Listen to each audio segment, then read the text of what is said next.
तो आपका exam clear होगा ना, तो आपको 2 घंटे पता ही नहीं चलेगा आपके साथ क्या हो गया है ना। जब रिजल्ट आ रहा था तो उसके 2 मिनट पहले भी मैं सोच रहा था कि मेरी लास्ट रैंक भी आ गई ना, तो मैं बहुत खुश हो जाऊंगा, बिकॉज उससे ज़्यादा मेरे को कुछ नहीं चाहिए। एंड क्लियर होने के 2 घंटे बाद मेरे को तो कुछ समझ नहीं आया क्या चल रहा है। मैं फ़ोन पे सबको थैंक यू बोल रहा था, मुझे कुछ नहीं पता था किससे बात कर रहा हूँ मैं। एंड जब मेरे को थोड़ा बहुत senses I gained regained my senses, जो मेरा फर्स्ट रिएक्शन था वो ये रिलीफ था कि मुझे 4 दिन बाद प्रीलिम्स नहीं देना। तो वो मेरा पहला रिएक्शन था। अब तो काफ़ी सेटल्ड है, तो अब मेरे को इतना कोई, बट आई एम जनरली अच्छा ही लगता है यार, you happy that is why you give the exam. One thing I want to make it very clear कि you need to know why you are preparing for the exam, right. When I had started my preparation and जब मैं कुछ toppers के talks देखता था तो मुझे ऐसा लगता था ये बार बार इस चीज़ पे एम्फेसिस क्यों करते हैं।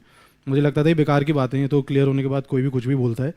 But when you start preparing, problem ये होगी कि some days you want to study a lot, but there will be times when you will be at low point in your preparation, right? And उस low में आप काफ़ी low चले जाते हैं, तो उस टाइम पे you need to know why you started preparing in this examination, क्योंकि आप अपने 20s में एक अपना इतना टाइम डिवोट कर रहे हैं इस एग्ज़ाम के लिए, तो आपको पता होना चाहिए कि ये रिस्क आप क्यों ले रहे हैं अपने लाइफ में। एक स्टेबल जॉब छोड़ के, बहुत सारी अपॉर्चुनिटीज़ छोड़ के आप 1 साल तो तैयारी करेंगे, फिर 1 साल एग्ज़ाम चलेगा, तो आप ये रिस्क क्यों लेना चाह रहे हैं, ये जानना बहुत ज़रूरी है। एंड जब तक आपको ये चीज़ नहीं पता होगी, तो जब वो एग्ज़ाम में आप लो पॉइंट पे आएंगे तो आपको हमेशा छोड़ के भागने का मन करेगा, एंड तब शायद आपके लिए बहुत डिफिकल्ट हो जाएगा वापस आना। उस लो से हाई में वापस आने के लिए, to know why you are preparing for the exam, it is very important to answer that question पहले ही।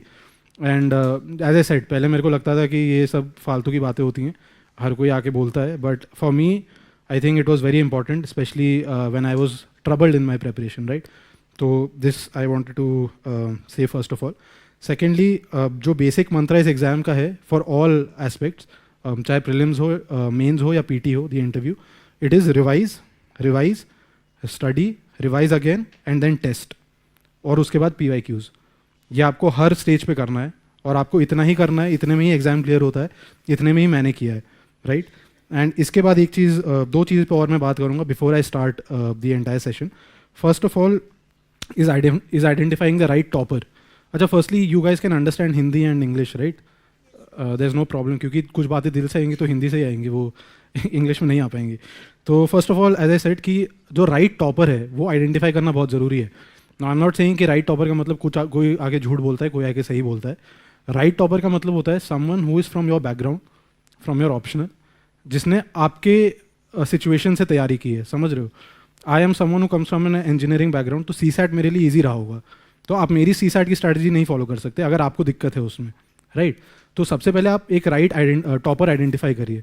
मेरे केस में वो कनिष्क कटारिया सर थे, because I am my option is mathematics, and मेरा भी फर्स्ट अटैम्प्ट था, उनका भी फर्स्ट अटैम्प्ट था, and it was a pretty similar story कि वो जॉब छोड़ के आए थे, started preparing and what he did, how he did, so I followed him really well.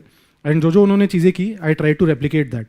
मेरी 80 to 85% जो प्रिपरेशन है उनके स्ट्रैटेजी के आसपास रिवॉल्व की थी, and this does not mean that it will work for all of you.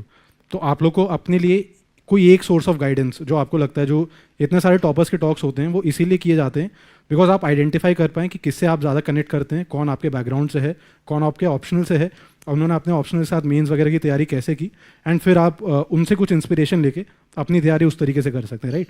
तो ये राइट टॉपर वाला सीन है। Again I am not saying कि कोई गलत बोलता है या सही बोलता है, it is for you to identify who will be your inspiration for preparation, right, not for the other thing, the why question.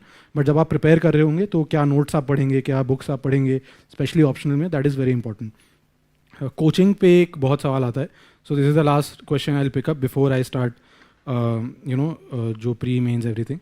तो कोचिंग, मैथ्स में एक चीज़ होती है कि जब हमको कुछ प्रूफ करना होता है ना, गलत है, तो हम वो प्रूफ करते हैं कि it is neither necessary nor sufficient. Coaching का भी वही सीन है, इट इज़ नॉट नेसेसरी। लोग बिना कोचिंग के भी ये एग्ज़ाम क्लियर करते हैं, बट ऐसा नहीं है कि आपने कोचिंग ले लिया तो कुछ गलत कर दिया है, बट सफिशिएंट नहीं है कोचिंग, कि आपने कोचिंग ले लिया तो आपका हो ही जाना एग्ज़ाम। इन ईदर केस आपको सेल्फ स्टडी करनी ही है इस एग्ज़ाम में, विदाउट दैट ये नहीं होने वाला exam. It is an absolute must, self study का कोई वो सब्सटीट्यूट नहीं है इस एग्ज़ाम में, राइट। एंड आपको पता होना चाहिए, जैसे आप लोगों ने कोचिंग ली है तो क्यों ली है। आप लोगों में से क्यों, किसी ने कोई मेरे को बताएगा कोचिंग क्यों ली है आपने। मैं थोड़ा सा इंटरेक्टिव रखने की कोशिश करूँगा, अदरवाइज़ तो मैं आके यहाँ बोलते रहूँगा, आप भी सो जाओगे, मैं भी सो जाऊँगा। कुछ इंटरेक्टिव रखते हैं, सो हाँ, बेटर डायरेक्शन, ठीक है, गुड। और guidance sir. Guidance, right. Regularity, environment, sorry, okay हो सकता है। मेरे लिए बहुत सिंपल था। आप कोचिंग यहाँ पे इसलिए मत आइए कि आपको नॉलेज मिलेगी यहाँ पे, समझ रहे हो, कि आपको कोई पढ़ाएगा तो आप पढ़ने के लिए कोचिंग मत आओ। पढ़ तो आप खुद भी लोगे। मान लो लक्ष्मीकांत में कोई चीज़ है आपको नहीं समझ आ रही, 3 बार 4 बार करके यूट्यूब पे वीडियो देख के आप समझ जाओगे। But why you are coming to coaching, कि जब आपको वो टीचर पढ़ाएंगे तो वो चीज़ आपको एक बार में समझ आएगी। एंड जब आप जाके दोबारा लक्ष्मीकांत में वो चीज़ पढ़ेंगे तो it is a sort of revision for you.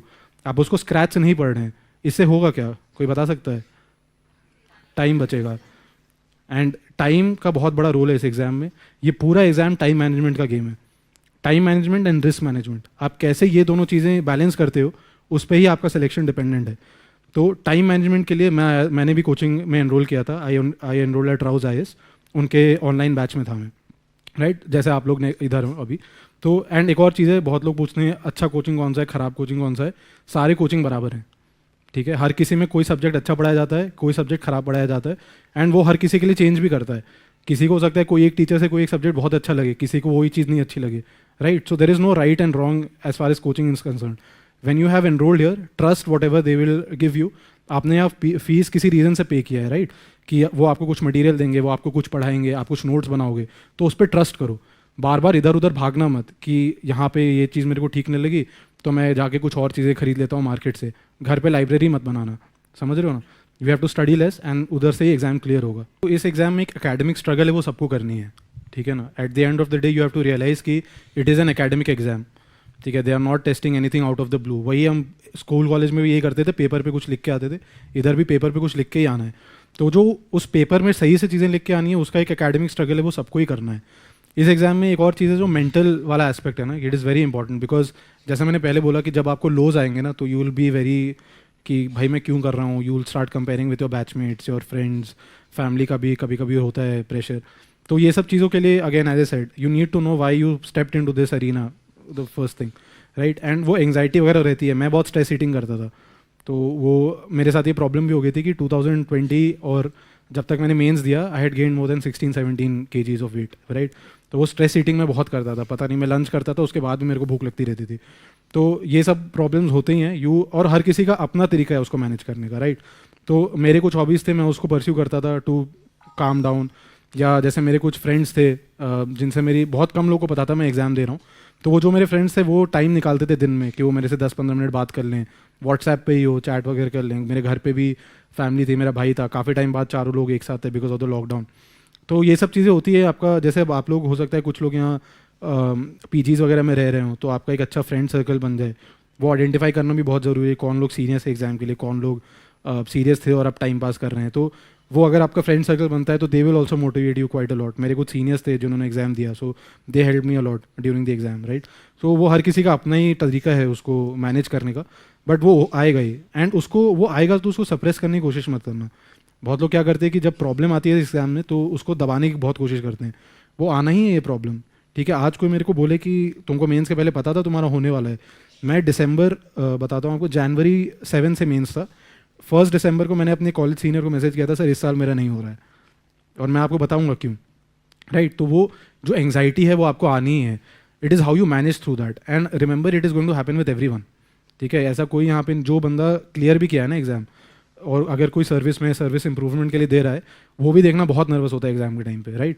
Because उसके लिए तो और चीज़ें हैं लाइन पे, कि अगर वो नहीं सेलेक्ट हुआ तो वो ऑलरेडी अपने बैच में ट्रेनिंग में पीछे हो चुका है, राइट। उसको दोबारा जाकर ट्रेनिंग करनी है, वो अपनी सीनियरिटी लूज़ करने वाला है। So all of these things, उनके पास और अलग टाइप के प्रेशर्स हैं। तो हर कोई एंग्शियस है एग्जाम में।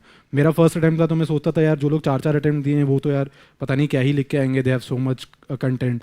और जो 4-5 अटैम्प्ट दिए थे वो मुझे देख के सोचते थे कि यार ये तो एकदम फ्रेश बंदा है, इसका कुछ फ्रेश ही पर्सपेक्टिव होगा हर चीज़ पे, राइट। तो everybody is anxious with everyone else. तो जस्ट मैनेज कि आप वो उसको कैसे मैनेज करते हो वो बहुत ज़रूरी है।